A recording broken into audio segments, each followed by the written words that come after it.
They don't even realize it. For me, I said, and I started the speech, was that if it wasn't for sport, I can guarantee you I would have not made it through high school. I know it. The only responsibility that I had was to maintain a level of grade and a level of attendance that would allow me to play sport. No ifs, ands, buts about it. I had no desire for school. And so I'm grateful for that. And truly, and when we talk about, we look at who are our guiding mentors now and what it's done for me, I think one of the reasons I'm so passionate about coaching is I know what coaching had done in my own life.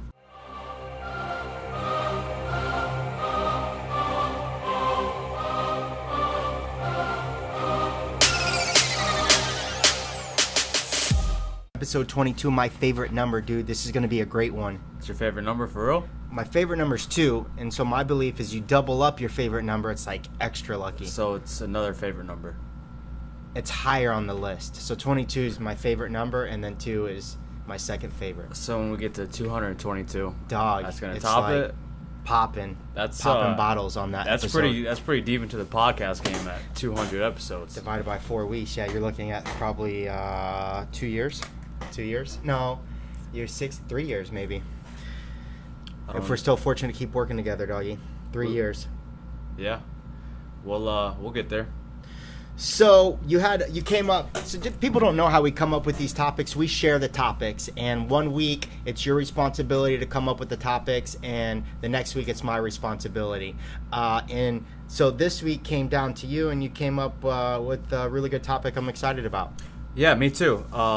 Just to start off, we went to Golden Gate High School yesterday, and you gave a great speech to the football program. Thanks, man. And then afterwards, we were fortunate enough to stick around, watch them work out, see how they run their strength and conditioning program. And it was fun, you know. I was kind of reminiscing on my high school football days while we were in there. And, you know, listening to your speech, you know, you and I talk about our high school sport days probably, you know, 3 or 4 times a week. Yep. You know, and you had some, you know, really great takeaways. How you use the skills you learned, you know, back in the high school sports days pertaining to business in real life, you know. So I figured we can kind of recap and, you know, just recap our experience yesterday, and then also kind of go into a little bit deeper on, you know, where we're at now and knowing what we do now, what we could tell ourselves, you know, when we were back at their age, who we were with yesterday, yep, when we were 18.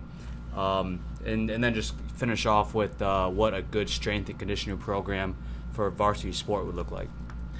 I love it. Yeah, I'm excited to do this topic. For me, what was interesting is, one, I'm very grateful for the opportunity to go out there and speak to these kids because, you know, mentors, really, these coaches in these kids' lives really drive them in the direction that they're in, and they don't even realize it. For me, I said, and I started the speech, was that if it wasn't for sport, I can guarantee you I would have not made it through high school. I know it. The only responsibility that I had was to maintain a level of grade and a level of attendance that would allow me to play sport. No ifs, ands, buts about it. I had no desire for school. And so I'm grateful for that. And truly, and when we talk about, we look at who are our guiding mentors now and what it's done for me, I think one of the reasons I'm so passionate about coaching is I know what coaching had done in my own life, and I'm grateful for that. So anytime I can come there and instill some knowledge bombs, I'm going to take the opportunity. No, yeah, that's a good point. And also, you get to brush up on your public speaking. That's a great skill to have. You know, that's a skill that I want to, you know, further develop myself. And I think we do a little bit of this by just doing the podcast. You know, so once you hit me up, hey, you want to come with? You know, I was ready to go. I wanted to go, and just to see how you do that. And yeah, man, you're a great public speaker too, so I want to give you props on that. Thanks, brother. It comes pretty naturally. I don't know why. For me, it's I don't give a damn. Like, you know, you're either going to like it or you don't. I'm genuine. I try to be as genuine and honest as I can. I want to, my strength is my passion and my energy when I talk. So, yeah, man, I'm happy I did it. I can't wait to do more of them. Yeah, cool. So let's dive right into it, man. We woke up early in the morning. We head over there around 7:30 a.m. We got there about 7:40, 7:50. All the players were in, walking into the gym. And yeah, so you did the speech right in the middle of the weight room. You get set up a bunch of slideshows to kind of go up on, and then Coach D kind of gave you some things to go off of, and then you kind of turned them into your personal philosophy on all these specific ones, and the ones that stood out to me was what GATE stands for. We were talking about Golden Gate High School, and who came up with that? Did he come up with that, or? I think it's a slogan that the school uses because it's a source of pride. It has a double meaning to it, and they just drive it home in the football program. Okay, and so what's each one stand for? So GATE's a 4-letter acronym. G is for gratitude, A is for attitude, T is for toughness, and E is for effort. Gratitude you kind of been big on lately. Before we started this, I was kind of browsing the social media, and you were on this app or something? Yeah, there's an app that I just started using, and it basically it gives you a daily prompt, and the daily prompt is, and you can do it on a notification, says, what are you grateful for today? And gratitude is really, it's a cheesy word. I think people don't know how to apply it or what the purpose it serves. Just waking up being grateful is not enough. It's much deeper than that. But what I know is that the more that I show gratitude for the things in my own life, the more consistent I am with my own happiness. Okay. And so that's why I try to apply it, and how I try to apply it to them was being grateful for the moment and recognizing that this moment, right, when we were in high school, we thought what that was life, and that was going to stay like that, how it came easy, what we did as athletes, that was forever.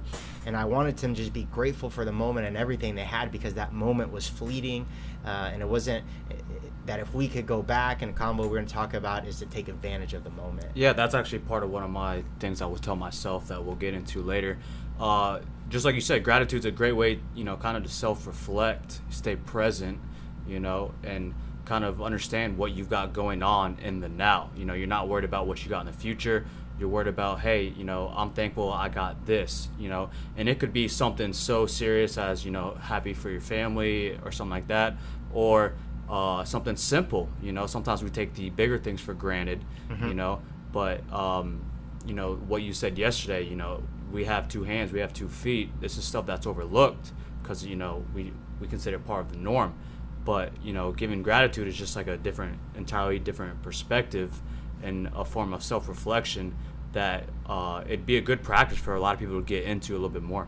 Of course, and that's why when after I talked about these things and try to sell them to these behaviors, was how to apply them. And one of them I said was use this app. This is a great way. These kids are in the 21st century. They're all on social media and doing all these other things. Use the app. It'll come up. It's effortless. Write it down on a piece of paper. Or the gratitude walk, right? When they're walking from class to class, or at the end of the day before they head out on the field to go practice, think about the things that you're grateful for, and it instantly changes how you feel and how you perceive things. And that's the most powerful thing for me. It takes me away from the past and the future and the feelings that I get from, being anxious in the future or the regrets I have in the past, and it puts me in the moment, and that's what I think is most powerful about it. So I want to sell that to the kids. I was never taught that in high school. Yeah, not that. I think back, I don't think I was either, and it's probably a lot tougher to kind of appreciate that at that young of an age. So if we, hopefully you were able to get through to some of them about giving that, because I feel like the benefits would be huge. For sure. And then the other ones are attitude. We're looking at positive attitude, and we have 2 choices in life. There's literally, I believe there's only 2 choices you can make in your life at any one moment. You can choose the positive side of it or the critical side of it. The positive, the negative, the light, the dark, the good or the bad. And what we find, what I believe, is that there is more function to a positive mindset, and what the fruits of that labor by thinking positively and following through on those actions in a positive manner. And that's what I was trying to sell to them there. Yeah, no, attitude's huge. We all have choices, like you just said. We all have choices. What I've been kind of telling myself lately is you can't get pissed off about stuff that you are choosing to do. Okay, so you can't really complain about a long day at work, right? Because at the end of the day, you're choosing the route you go. You're choosing your profession.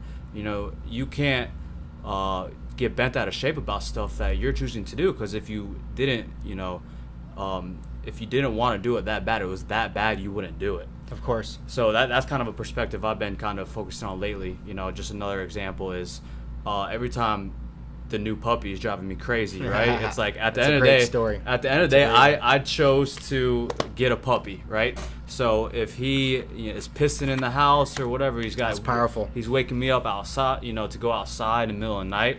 At the end of the day, I made the choice to get a puppy, right? So it's like, before I get pissed and yank him by his collar and chain or whatever, it's like, you know what, he is innocent. I chose to get a puppy, so like I can't get bent out of shape about it. I love it, dude. I love it. So it all just comes down to the perspective you take. At the end of the day, you made the choice, right? You have the choice to either do it or not do it. So you can't get pissed off, bent out of shape about shit that you are making the choice to pursue and do. Yeah, nothing turns me off more than complainers. I hate it. People that make excuses, that complain about everything. Because what I try to do is empathize, and I put myself in their shoes, and I instantly say, I wouldn't think like that, or that's not how I would act to that situation. But I don't ever say that, because it just goes down a really ugly rabbit hole. But I try to create that space in my life from those kind of people, because it's hard to sell critical people to positivity. It really, really, it's like being a car salesman. It's really hard to do. It's like that saying, you're looking at life, as a glass half empty or half full. Cool, man. The third one was toughness, and this is one that we can relate to a lot of those kids, because they're Golden Gate kids, and it's so funny because everything about the people that have and have nots is truly based on perception. And to them, when you recognize Golden Gate kids compared to kids from North Naples or some of the rich places, they think that like they're the ghetto kids or the hood kids. They have no idea what that actually means. So what they try to do is they create a personality of toughness, right? And they think that toughness, right? My spiel yesterday was that I believe toughness was masculinity, and masculinity in a form of physicality, and that was completely incorrect, because for me to be tough, I had to be the biggest and strongest guy, and that's not what toughness means. Toughness was mental, right? Yeah, you're going the mental route. And that's what I was trying to sell to them, because otherwise the toughest guy is always going to be the biggest guy on the field, and that is completely incorrect. And I try to also sell the idea that that there is struggle. The whole point of developing toughness is that you can't grow without struggle, and that struggle can only happen, or you can only develop mental toughness through struggle. And to expect that throughout the season there would be issues coming up, and that together as a team they would have to learn to work together to develop the mental toughness required to build the team that they're looking to build to do the things they want to do. Yeah, a good takeaway you had yesterday was being prepared for that moment, that it's going to get tough, and when the moment does get tough, whether it's a game or practice or just life struggles, it's like, hey, you prepared for this, you knew this was coming, you said it yesterday, it was not a matter of if but when, right? If you kind of approach it like that, you're like, hey, you know what, I'm prepared for this moment, and then even no matter how uncomfortable it is, you fight through it, you get through it, and that's the whole mental toughness aspect of it. Yeah, my practical exercise was visualization, simulation, and expectation. They need to visualize that it's going to get hard. They need to see the possibilities of what could get hard and how they're going to deal with it. They need to simulate it. They do that in sport all the time with scout teams and film and all that. And expectation. I just know it's going to get hard. That's the whole point. That's why I love sport. I'm ready because I believe that when it gets hard, I'm the one who's going to overcome. And that's what makes greatness. Yeah, that's 3 forms of preparation that you just named. You yeah. know? Again, it comes down to the big picture of being prepared for that moment and just delivering when it comes down to it.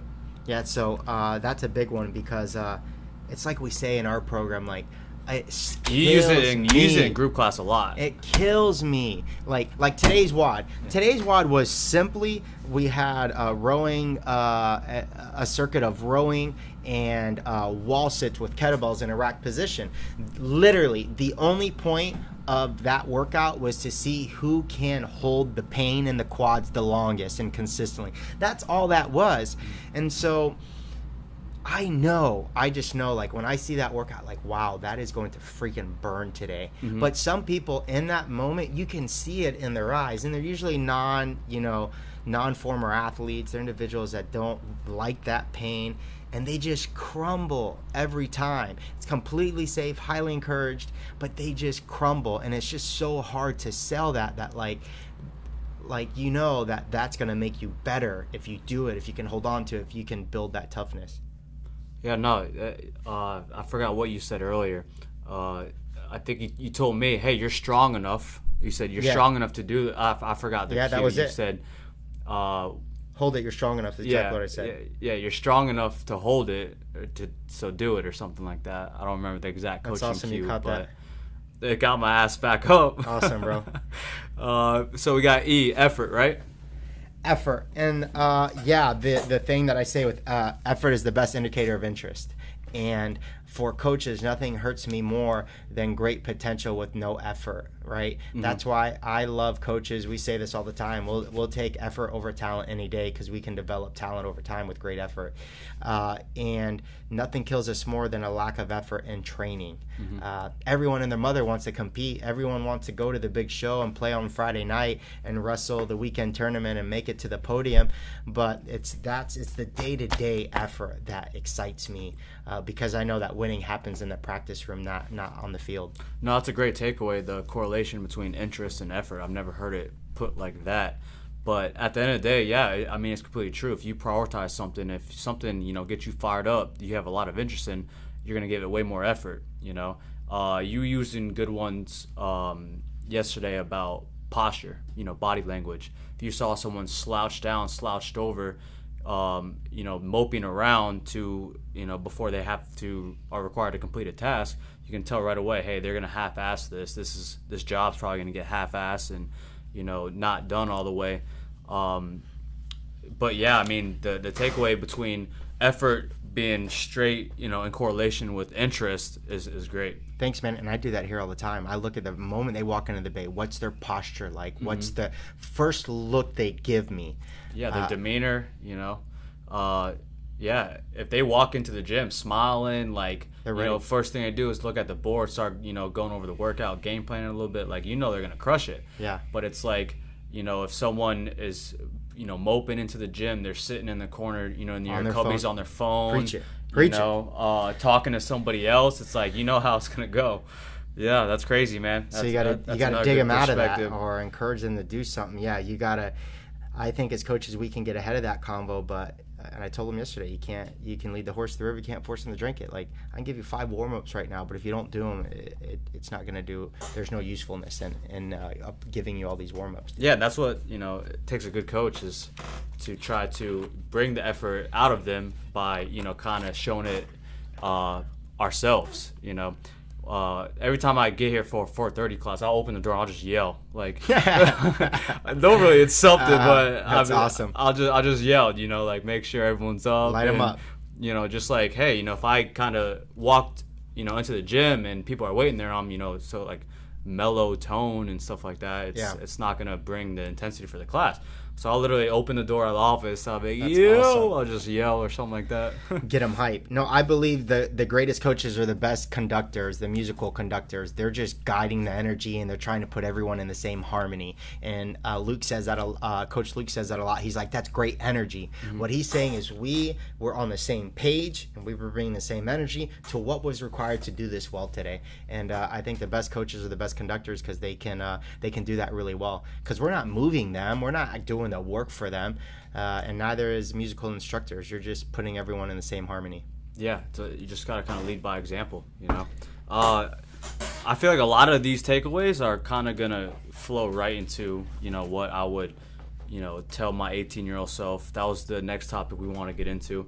I'm anxious to see what you would tell your younger self. And now, kind of just setting the setting, setting the plot a little bit better. We're 18. We're seniors in high school, right? We are seniors of, captains of the football team, the wrestling team. Yep. So like that's who we're talking to at this point. Yeah, I think the most important to me, because of my ego, there's two that are ego, and then one was knowledge. One about my ego was just recognizing that this moment was temporary. I felt I was invisible, and I would act like I was invisible, that I can do what I wanted, that I wouldn't get in trouble, that I can get away doing the things that weren't required of me. So the first one I wrote is, this moment is temporary, take advantage of every opportunity. So opportunity, I would have told myself that a million times, that this is an opportunity tomorrow, this is not going to come, you're going to regret it if you don't do this the right way and you don't commit 110% to it. So I never told myself that when I was younger. Bro, my first one is stay present. Awesome. Stay present. So I'm right on it. We have memories, some of the biggest, times in our life were, playing in these sports in high school and whatnot. So we have memories, but it's like, the memory, that was a great time, but if only you could really kind of soak that up in just a little bit more, and just enjoy that moment, Yeah, I think we would have, we could have achieved a lot more. Yeah, no doubt. I have a memory that me and my buddy Anthony talk about all the time. It was a football game. It was Friday Night Lights. We went to a town that just eat, breathe football. It's, they call it Muck City. The name of the high school was Glades Day. I've seen a documentary on that. Yeah, they chase rabbits and stuff on ESPN. Yeah, so we played them, right? And I mean, just from stopping at gas stations on the way up, just all talking about the football game. Like our school mascot, they were trash talking about us, like literally in the gas stations on posters and stuff. Wow. Yeah, wow. Like we get into the locker room, it's all over lockers. They just made these posters try to get in our heads, right? Yeah. And we were St. John Newman Celtics, right?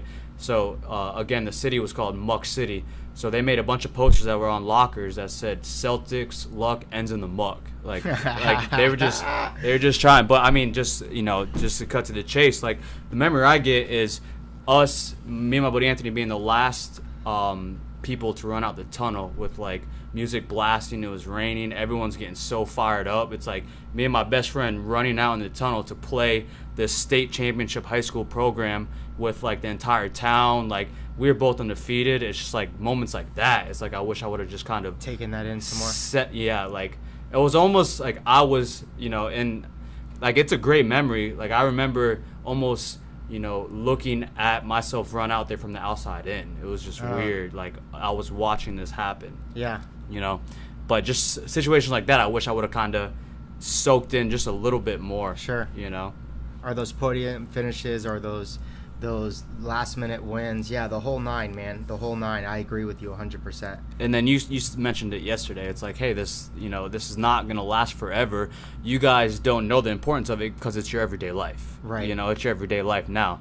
But, I kind of just wanted to put my 2 cents in when you were talking. Like, dude, like Mario and I talk about our high school sports days all the freaking time. Yeah. Like, cherish this moment. Yeah. What you got for number 2? That advice is sometimes better than experience.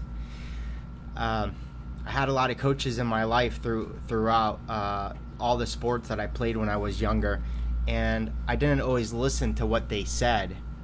And because I was stubborn, I had a lot of ego, a lot of that stuff I would have to deal with later in my life when trying to figure out what, like, leadership, responsibility, or all these other things, because I wanted to do it my way, or I felt like they weren't giving me the right advice, and I was judging them for that. I would have heeded a lot more advice than having to learn it years later the hard way. That's what, just being a little bit stubborn when you were younger? Completely stubborn, thinking I was invincible, I could do it my own way, that sort of thing. Yeah, and I mean, the people giving you this advice, chances are if they've done that and they were trying to keep you from, making the same mistake or leading you in the direction that they, either went through or didn't go through, kind of, trying to save you. No, that's good, bro. That's good. What about you? I got be a leader, show more leadership and lead by example. I kind of look back on, there's some games, football and baseball that, like, they were close, and if like somebody in the locker room kind of would have stepped up a little bit more, and maybe not necessarily, you know, give some hype speech or something, but kind of take the initiative to go out and change the game, then I feel like I could have changed the outcome a little bit. Wow. So towards the end of my senior year, I kind of started to understand that concept. You know, I feel like I matured a lot during 1 year span from the beginning of my senior year to the end of my senior year. I feel like I was more aggressive in leadership in baseball than I was in football, and that's just a matter of, you know, 3 to 6 months difference. Football is in the beginning, baseball was in the end. But yeah, just kind of lead by example, you know, take the initiative to step up and make something happen in regards to, and instead of just kind of looking at the person next to you, expecting them to do it. Sure, blaming them or not, like that whole idea that we talked about, which was team first and unity, and what that looks like, the commitment to the group and that. Because the sports are singular, but they're team at the same time. It's a really unique dichotomy of relationships that a lot of field sports, like football, like wrestling, that my single score will go towards my win and advance me to the tournament, but the ultimate score would advance our team to a team win. And so it's really unique, that relationship that we have to hold as being the leader and being responsible for the team, but responsible for our own role, right? That the quote I said is do your job, and that by doing your job well, you're doing your job well for the team. And that's what I was trying to sell to them. Yeah, the term do your job is great. Another one that my high school coach would always say would be pick each other up. Pick each other up. You know, if someone isn't doing theirs, pick them up, go out the way to do that little bit extra. So do your job and then pick your teammates up. Those are great takeaways there. Thanks, man. The last one that I wrote was learn the science of training and nutrition principles. Early on, huh? Learn them early on, man. Wrestling is a sport of effort, in that we believe that if you just work hard, the person who works the hardest will succeed. And what I've come to learn, especially as I get older, that's not necessarily true. I think you can work hard and smart, or have principles that can help. Like, even if I said learn CrossFit sooner, that would have changed the way I thought about, like, our conditioning was, you know, our general conditioning was running around mats and sprinting, and then go to practice, shower, eat, and go run at night 5 miles. Running 5 miles a night did absolutely nothing to improve my ability to be a better wrestler in the third period of the third match of the day. Did nothing, because physiologically I was training 2 different systems. But I didn't know that. That's what I was told to do. I think it helped manage weight, and if that's why I was doing it, sure. But I was merely doing it because I felt like it was giving me an advantage, and it was actually doing the opposite. It was creating strain. It was creating less ability for me to recover, and so forth. So I felt like if I would have known some better principles that would have transferred over better, I wouldn't have struggled with burning out. I would burn out every season because I trained too hard and I didn't give myself time to recover because I wasn't using the right principles. So you're kind of on the approach before that more, you know, is better, but it's not necessarily pertaining to your sport. I forgot where I read it, but, you know, this guy was talking about sleep, okay, how important it is to, you know, get your required sleep. And he went under the impression that, you know, if you're waking up early, cutting your sleep down to do fasted cardio, you're basically stepping over $100 bills to pick up nickels or something like that. You know? Yeah, you're just taxing an already taxed system. So it's like kind of understand what should be prioritized. That's good. On, you know, working smarter, not harder. Yeah, so, and then nutrition, weight management. I mean, I would cut It was 12 to 15 pounds in 3 days every single week during season. And looking back, it's not like it's I'm not surprised why I struggled at the end of each season. I was burnt out. I was tired mentally, physically. And I felt like if I would have tied some better concepts, like not track every single day, but really understand what I was doing. I don't like the conversation didn't always have to lead with weight management. It could have been, let's look at film for wrestling. Let's do that first. And then, oh, by the way, we have to make sure we get 3 pounds down in the next week, right? But it was never that. The convo was always led about watching what we ate and shit. Nah, that's good, man. My last one is don't care what anybody else thinks. I feel like I did in high school. You know, everyone's got their cliques. You want to be the popular guy, especially if you're the athlete. But yeah, man, out of everyone I went to high school with, I probably can count on one hand on who I still talk to. Wow. So it's like, why the hell do you care about, your perspective on everyone else's eyes, to fit in and stuff, when if I would have known now at 27, I don't talk to any of these people anymore anyways. So if I could sit back and tell myself, hey, don't give a shit what anybody else thinks, do what makes you happy, what you want to do, what's in your best interest, I tell myself that every time. I took a college prep class my senior year, right? It was before school started, so it's kind of early, and I never really got pushed hard to kind of get set up for college, so I wasn't really like in a hurry. We talked about our college situations, on a previous podcast, but long story short, I didn't sign up for college or apply for college until like the end of my senior year. Mm-hmm. But I just remember part of this college prep class, some people were, in no rush to apply either. So I'm like, if this, I almost thought like being a slacker was kind of cool at this point. Right. So it's like, I wish, I wouldn't let another person dictate how my future looks just because it looked cool to be somewhat of a slacker back in the day. Senioritis, bro, got us all. Senioritis, everyone else is doing it, why not? Yeah, exactly. So I'd say, you know what, I'd kick myself in the ass and say, hey, don't care what, anybody else thinks. Do what you want to do what best fulfills your future. Yeah. And make it happen. Yeah, the thing that I currently live by is by trying to make everyone happy, I'm actually making nobody happy. Mm-hmm. And that's a tough one to recognize, because I don't want people not to like me because I do something. But I realize is that some people aren't going to like you for no matter what you do. And I can't live my life that way. And so if I know what I'm doing is for the right reasons, then I can't control how someone else is going to feel about that. And that's given me a lot of power over my own life. So yeah, for sure, that's a powerful one. I think it's why I got in trouble a lot when I was younger too. And that's a wrap for part 1. We'll come back next week for part 2 and talk about what a strength and conditioning program should look like for varsity sports. Again, thanks for listening. If you get a chance, write us a good review, share our audio podcast, let someone know what's up. Thanks, guys. Talk soon.